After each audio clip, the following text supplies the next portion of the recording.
اس کے اندر سے گزری ہے، اور جس میں ایک انتہائی دردناک واقعہ پیش آیا جو کہ شاخسانہ ہے حکومتی دہشت گردی اور ریاستی دہشت گردی کا، جس کی مثال شاید پاکستان میں کسی بھی واقعے کے ساتھ نہیں جوڑی جا سکتی۔ گزشتہ ہفتے میلاد النبی صلی اللہ علیہ وسلم کا جلوس تھا جو 12 ربیع الاول کے دن اپنے مقامات سے ہوتا ہوا حویلیاں کی جانب جا رہا تھا،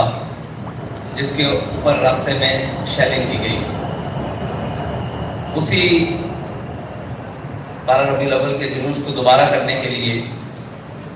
ہم نے اعلان کیا یہاں 12 ربیع الاول شریف کی شب کو کہ ہم وہاں جا کر میلاد النبی صلی اللہ علیہ وسلم کا جلوس کریں گے۔ جس کو روکا گیا اس کو دوبارہ کریں گے وہیں پر۔ وہ جلوس اپنے مقام سے چلا اور انتہائی شاندار طریقے سے، بلکہ ہزارہ کی تاریخ کا سب سے بڑا جلوس میلاد النبی صلی اللہ علیہ وسلم کا، وہ اپنے مقام کی طرف رواں دواں تھا، جو تقریباً انتہائی فاصلہ طے کر چکا تھا کہ کھولیاں بالا کے قریب جب وہ پہنچا تو اس کے اوپر شیلنگ سٹارٹ کر دی گئی۔ جب وہ شیلنگ ہونے لگی تو اس کے بعد حالات کی کشیدگی دیکھتے ہوئے اور سارے معاملات دیکھتے ہوئے 3 کلومیٹر پہلے ہی جلوس کو اختتام کر دیا گیا اور جلوس کو واپس موڑ لیا گیا۔ وہ حدود جہاں دفعہ 144 لگی ہوئی تھی، وہ حدود جہاں پر انتظامیہ کہہ رہی تھی کہ یہاں نہیں آنا، اس حدود سے تقریباً 2.5 کلومیٹر پہلے ہماری حدود ابھی 1 کلومیٹر پہلے تک تھی جہاں ہم جا سکتے تھے، لیکن ہم نے اس سے پہلے اپنی ختم کر دی۔ لیکن بلا اشتعال شیلنگ کا سلسلہ جاری رہا اور اس کے بعد جلوس کو واپسی کی طرف موڑ دیا گیا، اور جب جلوس واپسی کی طرف موڑا تو اس کے اوپر پیچھے سے کارکنان کے اوپر، پورے جلوس کے اوپر گولیاں، شیلنگ اور انتہائی دردناک طریقے سے جتنے بھی کارکنان شہید ہوئے ان کو پیچھے سے گولیاں ماری گئی۔ کسی کو سر میں لگی، کسی کو کمر میں لگی اور آر پار، اور جتنے بھی زخمی ہوئے سب کو گولیاں پیچھے سے لگی، اور اگر کسی نے پیچھے مڑ کر دیکھا تو اس کو سامنے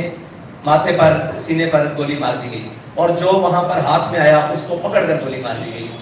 یہ اتنا دردناک واقعہ ہے کہ اس کے لیے الفاظ بھی بیان نہیں ہو رہے کہ کیسے اس کو بیان کیا جائے۔ اور یہ کیا ہوا رات کے اندھیرے میں، مغرب تک کوئی چیز نہیں تھی، بالکل اپنے امن کے ساتھ نعرے لگاتے ہوئے ہر طریقے کے ساتھ تمام چیزیں ہوتے ہوئے جلوس اپنی منزل کی طرف تھا، اور مغرب کا وقت جیسے ہی گزرا اس کے بعد شیلنگ بھی سٹارٹ ہو گئی، لائٹس بھی آف کر دی گئی، دائیں بائیں کی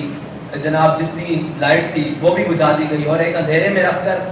اتنا شدید یہ سرائے سالے تک سلسلہ کیا گیا کہ کچھ سمجھ سے بالا تھا کہ آگے سے بھی آہو بکا کی آواز تھی، پیچھے سے بھی آواز تھی، اور ایک گولیوں کا سلسلہ تھا، نہ اپنے کی تمیز رہ رہی تھی نہ بیگانے کی، اور جناب گولیاں برسائی جا رہی تھی بارش کی طرح۔ تو اس سلسلے میں آج آپ سب کو بلایا گیا ہے کہ ہم آپ کو کچھ حقائق دکھا سکیں کہ یہ کیوں ہوا ہے اور کس نے کیا ہے، اور یہ واقعہ کیوں کر تحریک لبیک پاکستان کے اوپر پیش آیا ہے۔ اس کی پہلی وجہ تو ہے کہ مکمل تیاری تھی کہ تحریک لبیک پاکستان کو ایک فرقہ وارانہ فساد کے ذریعے پورے ملک میں اشتعال دلوایا جائے، اور پھر یہ اشتعال اٹھے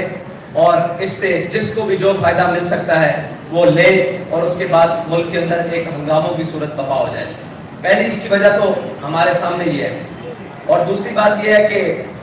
فرقہ وارانہ فساد یا کوئی بھی نسلی اور قومی فساد ہو، اس کے اوپر تحریک لبیک پاکستان بالکل بھی یقین نہیں رکھتی، اور آج تک تحریک لبیک پاکستان کسی بھی فرقہ وارانہ فساد کے اندر نہ کبھی ملوث ہوئی ہے، نہ کبھی اس کا ذہن ہے، کیونکہ جو ہمارا نظریہ ہے، جو ہمیں ہمارے قائد نے نظریہ دیا ہے، اس سے کسی مسلمان کو اختلاف نہیں ہے، اور کسی بھی کلمہ گو انسان کو اختلاف نہیں ہے۔ تو یہ جان بوجھ کر ایک بہت بڑی سازش تھی جس کے تحت تحریک لبیک پاکستان کو اس کے اندر دھکیلنے کی کوشش کی گئی۔ اور دوسری بات یہ ہے کہ حالیہ دورے جو ہمارے ملک کے ذمہ داران بیرون ملک کر کے آئے ہیں وہ کیا یہ معاہدے کر کے آئے ہیں کہ اب ان لوگوں کو جان سے مارنا ہے، اور جب یہ اشتعال میں آ جائے اور ان کو پھر یہ پورے ملک میں فساد اور جناب ایک احتجاج کی فضا بلند ہو اور ایک دوسرے کو مارا جائے،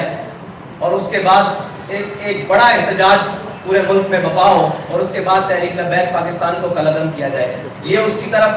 پرسوں رات کا ایک قدم تھا جس کو تحریک لبیک پاکستان کی قیادت نے بڑی بخوبی طریقے سے بھانپ کر اپنے کارکنوں کو اس دلدل سے نکال کر اور بحفاظت گھروں تک پہنچانے کی کوشش کی، لیکن وہ کوشش ناکام کرنے کے لیے بھی ان کے اوپر گولیاں برسائیں گی. یہ ایک اتنی بڑی سازش ہے کہ اگر اس سے بے نقاب کیا جائے تو پتہ لگ جائے گا کہ پاکستان کا دشمن کون ہے اور پاکستان کو غیر متزلزل کون کرنا چاہتا ہے، اور ایک وہ جماعت جس کا ان چیزوں سے تعلق ہی کوئی نہیں، اس کو اس کی طرف دھکیلنا کون چاہتا ہے، اور بلا وجہ ان کے کارکنان کو شہید کروا کر کون چاہتا ہے کہ اس ملک کے اندر اشتعال پیدا ہو اور اس ملک کے اندر ایک افراتفری پیدا ہو اور اس ملک کو دوبارہ اس کی طرف دھکیلا جائے جس سے کسی کا مفاد جڑا ہوا ہے. اور اس سارے واقعے کے بعد ہم اس نتیجے پر پہنچے ہیں کہ پاکستان میں حقوق سب کے ہیں، تمام سیاسی جماعتوں کے ہیں، تمام چیزوں کے ہیں، ہر چیز کا حق ہے، لیکن اگر حق نہیں ہے تو دینی لوگوں کا نہیں ہے، اگر حق نہیں ہے تو مذہبی لوگوں کا حق نہیں ہے، اور حق نہیں ہے تو تحریک لبیک یا رسول اللہ کے کارکنان کا حق نہیں ہے، اس کے ذمہ داران کا حق نہیں ہے. اور کوئی حافظ قرآن ہے تو اس کا حق نہیں ہے، کوئی عالم دین ہے تو اس کا حق نہیں ہے، کوئی بینک افسر ہے یا کسی بھی شعبہ ہے فکر سے وکیل ہے، جج ہے، تاجر ہے، کسی بھی طبقہ ہے فکر سے تعلق رکھتا ہے، اگر وہ تحریک لبیک پاکستان سے جڑا ہوا ہے تو اس کا کوئی حق نہیں ہے، وہ ان کے نزدیک بالکل بھی انسان نہیں ہے. اور یہ حلیہ جس میں ہم آپ کے سامنے بیٹھے ہوئے ہیں داڑھی اور پگڑے کے حلیے میں، یہ حلیہ جس کا دل چاہے، جس وقت دل چاہے، جہاں دل چاہے، اس حلیے والوں کو جتنا خون بہانا چاہے وہ بہا دے، رات کے اندھیرے میں چاہے، دن کی روشنی میں چاہے وہ بہا دے، اور جہاں دل چاہے گولیاں برسا دے، جہاں دل چاہے شہد برسا دے، جہاں دل چاہے اٹھا کر جیلوں میں بند کر دے، جہاں دل چاہے دہشت گردی کے مقدموں میں بند کر دیا جائے، جب دل چاہے فور شیڈول میں ڈال کر ان کو پابند سلاسل کر دیا جائے. اور جناب اس سوچ اور اس فکر کے رکھنے والوں کو یہ سوچنا ہوگا، اور ان کے خلاف جو سازش کر رہے ہیں ان کو یہ سوچنا ہوگا کہ ہم ملک کو کس طرف لے کر جا رہے ہیں، اور یہ جو کچھ ہو رہا ہے یہ چاہت کس کی ہے، یہ کس کا ایجنڈا ہے کہ وہ ہمیں اس سطح پر لے کر جانا چاہتا ہے، اور ہمارے خون کو اتنا ارزاں سمجھ کر دن بدن پایا جا رہا ہے اور اس کی قیمت بھی نہیں. یعنی یہاں شہداء کے جنازے ہوں کسی کو دکھانے کی اجازت نہیں. سچی بات یہ ہے یہاں شہیدوں کی گنتی کسی کو بتانے کی اجازت نہیں، جہاں زخمی ابھی بھی پڑے ہوئے ہیں اسپتالوں میں کسی کو ان کو جا کر دیکھنے کی اجازت نہیں، اور پوسٹ مارٹم کے لیے 48 گھنٹے ہو گئے ہیں. تمام جگہ پر ہم باڈیز لے کر تمام سرکاری اسپتالوں میں، مجسٹریٹ کی عدالتوں میں پھر رہے ہیں کہ ہمیں کورٹ آرڈر دیں تاکہ ہم ان کا پوسٹ مارٹم کروا سکیں. وہ کورٹ آرڈر نہیں دیے جا رہے. وکلاء صبح سے لے کر شام تک کچہریوں میں بیٹھے ہوئے ہیں، کوئی سننے کے لیے تیار نہیں ہے کہ یہ ہوا کیا ہے اور یہ ظلم آپ کے ساتھ کس نے کیا ہے، کیوں ہو رہا ہے. اور اس کے بعد ہمارے الٹا سب سے بڑی بات یہ ہے کہ الٹا جن کو شہید کیا گیا ہے ان کے اوپر ایف آئی آر درج کرنی شروع کر دی ہے. مطلب اس کا تو جواز اگر ہم وہاں دھرنا دے کر بیٹھتے ہیں، ہم اپنی حدود سے تجاوز کرتے ہیں، یا ہماری جو ریڈ لائن کا انہوں نے کہا یہاں دفعہ 144 ہے یہاں آپ نہیں آ سکتے، ہم وہاں جاتے تو کوئی سمجھ آتی. جلوس اپنے اختتام کر کے واپس جا رہا ہے تو اس پر گولیاں کس نے برسائی ہیں اور کیوں برسائی ہیں اور کس وجہ سے برسائی ہیں، یہ اتنا بڑا سوال ہے ملک کے تمام اداروں سے، ملک کے آرمی چیف سے، ملک کی چیف جسٹس سے، اور جناب chief justice of high court سے، ملک کے وہ تمام وزیر اعظم سے، وزیر اعلیٰ سے، وزیر داخلہ سے، وزیر خارجہ سے، تمام ملک کے تمام بڑے مطلب کلیدی عہدوں پر بیٹھنے والوں سے یہ سوال ہے کہ یہ کیا ہوا ہے آپ کے نیچے، آپ کی بسنے والی رعایا کے اندر، اور یہاں پر اس روٹ کے اوپر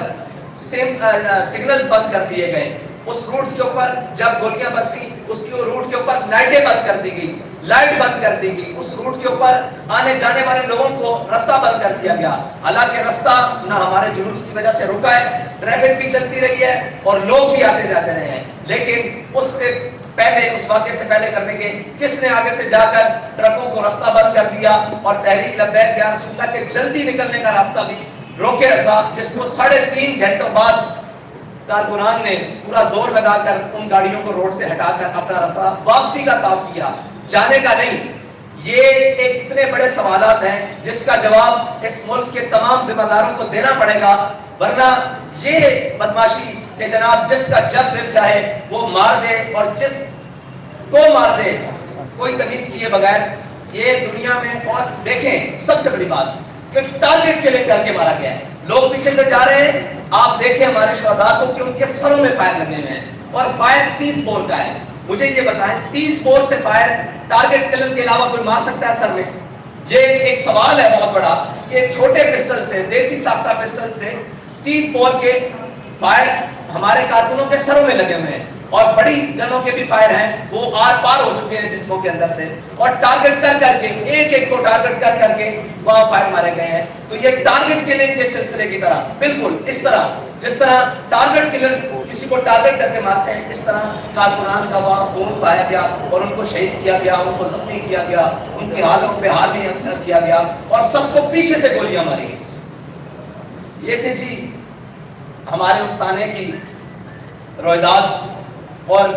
کھولیاں بالا یہ وہ جگہ ہے, اور جہاں تک ہمارا تحریک لبیک پاکستان کا جلوس پہنچا. اور ایک بہت بڑی سازش حویلیاں میں, حویلیاں تو بھائی اس سے 3 کلومیٹر ہے, حویلیاں کی تو حدود بھی نہیں شروع ہوتی. ایبٹ آباد بھی وہاں سے, ایبٹ آباد ضلع کی حدود وہاں سے شروع نہیں ہوتی جہاں تک ہم گئے ہیں, وہ بھی آگے پل کراس کریں تو آگے جاتا ہے, تو ہم تو پل کے پہلے دعا کر کے واپس آ چکے ہیں. تو یہ سازش کی جا رہی ہے جی حویلیاں وہاں پہ فرقہ وارانہ تھا. بھائی ہم وہاں گئے ہی نہیں, وہاں پر دفعہ 144 ہے ہی نہیں, وہاں پر کوئی مسئلہ ہے ہی نہیں. ہم تو پہلے اپنا جلوس ختم کر کے واپس ہو رہے ہیں, اور جلوس ختم کرنے سے پہلے ہی انہوں نے شیلنگ سٹارٹ کر دی اور آوازیں آنے لگ پڑی. ہمارے پاس وہ ویڈیوز بھی ہیں, وہ لوگ چلائیں گے کہ جب آپ اعلان کر رہے ہیں کہ ہم واپس جا رہے ہیں اور ہم نے ختم کر دیا, واپس چلو. یہ شاہ صاحب بھی اعلان کر رہے ہیں, میرا بھی اعلان موجود ہے ذمہ داران کا, اس کے اندر فائرنگ کی آواز باقاعدہ سنی جا سکتی ہے. تو اس وقت فائر کھول دیا گیا کہ آپ آگے کیوں نہیں آ رہے, آپ اس جگہ پر کیوں نہیں جا رہے جہاں پر فساد ہے, آپ یہاں سے واپس کیوں جا رہے ہیں. تو ہمارا جلوس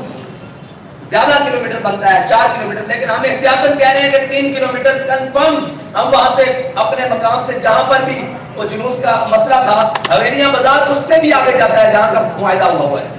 حویلیاں بازار مین جی ٹی روڈ سے اس سے بھی اندر ہے, لیکن مین حویلیاں بازار جہاں سے حویلیاں شروع ہوتا ہے وہاں سے بھی 3 کلومیٹر پہلے ہم نے جلوس ختم کیا. اور یہ ایک بہت بڑا سانحہ گزرا ہے, اور جان بوجھ کر تحریک لبیک پاکستان کو اس آگ میں دھکیلنے کی کوشش کی گئی ہے. لیکن انشاءاللہ وہ ہر چہرہ بے نقاب ہوگا جس نے تحریک کے خلاف اور پاکستان کے خلاف یہ بہت بڑی سازش کی ہے. بہت شکریہ. میرا خیال ہے کہ آپ سارے ویڈیوز دیکھ لیں, اس کے بعد آپ کے جو سوالات ہوں گے وہ کر لیں. شاہ صاحب لائٹ بند کری یار بھائی, لائٹ بند کر.